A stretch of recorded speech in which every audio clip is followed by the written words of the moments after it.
Ashele nandito na rin naman. Ito na nga po yung ating Phantom Steed, Barbiel nilabas. Nako po, ang ganda ng pasok dito Super Mario with that beautiful first blood kill.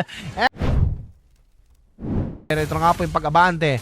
Nako po, bumalagbag lang muna. Ilalapag ba yung shortcut? Pero delikado mga kaibigan. Ito na nga po yung ating Barbiel. Nilapag na yung shortcut dito sa may batang Gedli. Nako po, delikado doon sa may batang Gedli. Yung ating base ay medyo delikado yung buhay. Super Mario makuha ng kill. Bagsak yung ating Akio. Yung Bill ay magiging kapalit dito. 2 is to nating run once again. And that is in favor on the side ng ating mga Zenith. Val ay tutumba ng ating Super Zai. And mga kaibigan, oh my God, that ilista mo yung double kill para sa ating Super Zai.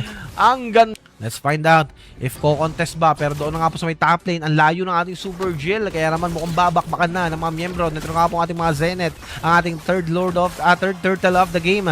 Free Lord Turtle yun. Naku po yung ating shortcut na ilapag na. Super Biel, medyo maiiwan niya ata. Nakita doon sa may batang Gedli. Naku po, ito na nga po yung ating Barbiel. Nilapag na with the Fury of the Phoenix. Naku po, naantala ng bagya rito. Pero sabi ng ating Super Sai at Super Mario, dito kayo. Naku po, ito na nga po yung ating Blazing Duet. Super Mario with a killing spree. Bagsak yung ating prank lang daw. Pero eto na yung Super Lean natin. Trying to reach out yung ating Akio. Pero nakakuha niya yun with the follow-up of Black Shoes. And that's gonna be a good push for our Super Lane, mga kaibigan. Pero maganda yung flow of minions dito ng ating mga Zenith. The Lord is marching on to the bottom lane. Dumunggol na. Inner turret sa may bottom lane. Mukhang mababasag na rin to. And that's a successful push doon sa may bottom lane. Nakapasok na po sa pintuan yung ating Lord and other members of our Zenith. Inner turret sa may mid lane. Basag na rin. Pero ito na nga po yung pag-abante. Naku po, pumasok na nga po rito yung ating Ashele. Ito na nga po yung Fury of the Phoenix. Super Viel ay tutumba rito mga kaibigan. Naku po, Super Viel ay isusunod na double kill para doon sa ating lane.